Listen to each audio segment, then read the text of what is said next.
Hey, what's up? This is Rodney, and I'm back. And I just wanted to talk about Sanya Richards Ross. She is an Olympic gold medalist. She released her memoir basically saying that she had an abortion before the 2008 Olympics. Okay, so basically, people were going in on Sanya saying that she was full of shit because she should have kept this information to herself. She's just trying to sell a book, blah, blah, blah. At the end of the motherfucking day, your fave, my fave, everybody's fave. Whenever it's time for these motherfuckers to release an album, a movie, or a book, they come out in these interviews and they release information about themselves that we probably didn't know before. Or they come, or you don't hear from these celebrities until it's time for them to release an album or a book or a movie. So Sonya ain't no different than the rest of these motherfuckers. Hello? Now with that being said, I think that to a certain extent, I do think that celebrities have somewhat of a responsibility to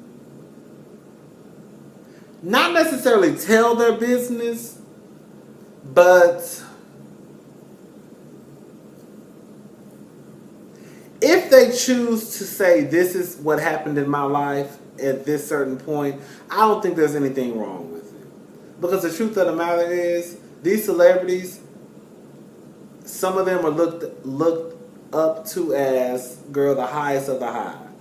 And even though I don't, bitch, not me. I don't, honestly, girl, the truth of the matter is, bitch, I ain't never fell out, I ain't never fell out on no ground. I ain't never cried, I ain't never hollered, none of that shit when I saw a celebrity. Swear to God. Bitch, I done seen Beyonce in person, and I looked at her like, oh, okay, she looked the same. And bitch, I went on by my business. Girl, anyways, so I do think it's I think it's a good thing that when these celebrities come out basically saying that this is what happened to me at a certain point in my life, because it lets people out there in the world know that if this happened to you, bitch, you ain't alone. Bitch, I had to go through the same motherfucking thing. At the end of the day, I'm for abortions. I'm pro-choice. I'm pro-abortion. Some people, for some reason, they believe that if you are pro-choice, then you have to be pro-abortion. For me, I just believe that you can say, bitch, I don't believe in abortion. With that being said, I do believe that it's a woman's choice to decide what she wants to do with her life. You know, a lot of y'all motherfuckers out there, y'all would be the first ones to say that a woman should not have an abortion. I don't care what nobody say. It's not God's will. But then y'all will be the same bitches that be like, well, bitch, you don't deserve. I know I said that you're not getting no motherfucking abortion, but bitch, you don't deserve government assistance. You don't deserve insurance.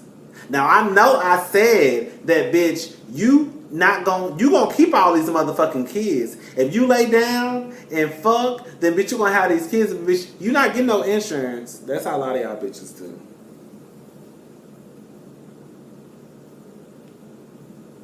But you can't have it both ways, baby. You can't. Either you're gonna be anti-abortion, and either gonna help these motherfuckers raise these kids, or you just need to shut the fuck up and mind your business. Now, I'm not gonna sit here and lie and say that I know people who have had 2 and 3 abortions. I do. And I'm not gonna lie and sit here and say that, bitch, I ain't gonna lie and say I didn't give them no side eye either. But at the end of the motherfucking day, I'm not helping nobody raise no motherfucking kids. So therefore, bitch, you need to do whatever you think is in the best interest for yourself. It's not selfish to have an abortion. It's selfish to lay on your motherfucking back and have all these motherfucking kids and expect people to help you out when they didn't have a choice and you having these motherfucking kids. That's what's selfish. You know, I remember what's her name? Susie Orman? Not Susie Orman.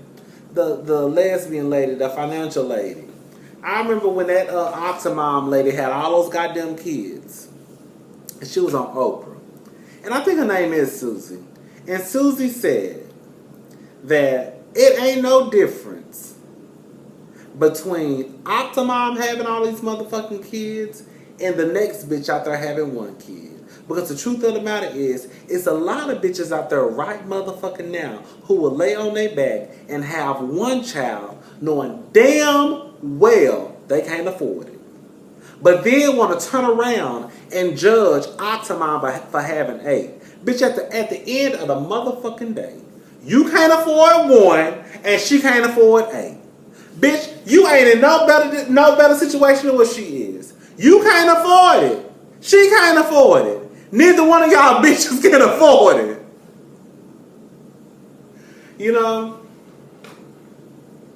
abortions can be hard. And I just think that, of course, I ain't never had no abortion. But abortions can be hard. And I just feel as though we should not make women feel any worse than what they probably already feel like. Because the truth of the matter is, I don't give a fuck if you've been with a man since elementary school. If that was your elementary school crush. I don't give a fuck if you've been with your man since y'all were freshmen in high school and y'all been together for 15 years. At the end of the motherfucking day, an abortion, something like that, you are going through it by your motherfucking self. Because at the end of the goddamn day, you are the person who has to lay down every night and think about what you did. And that's just what it comes down to.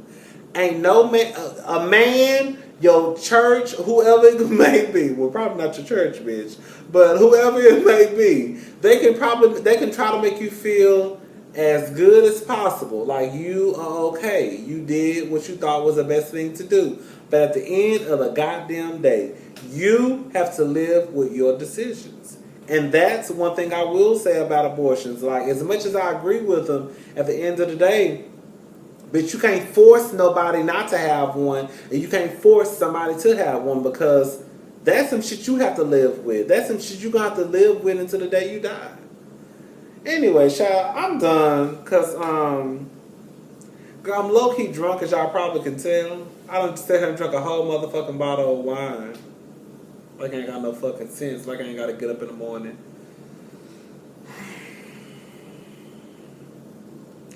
Child, I'm about to go back to my barber. I had switched barbers, y'all.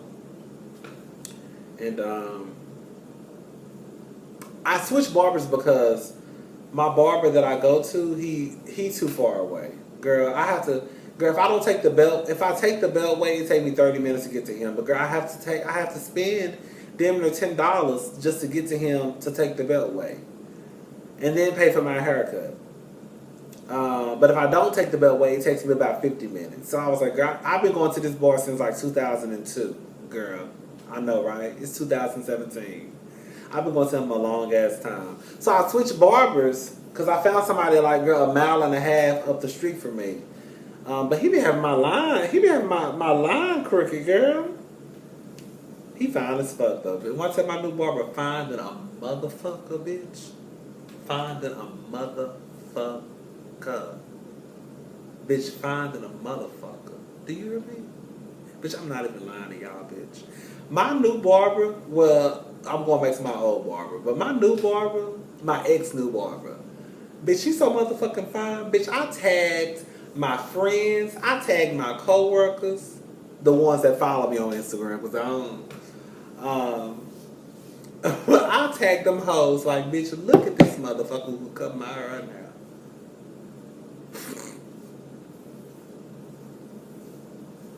Anyways, I gotta go.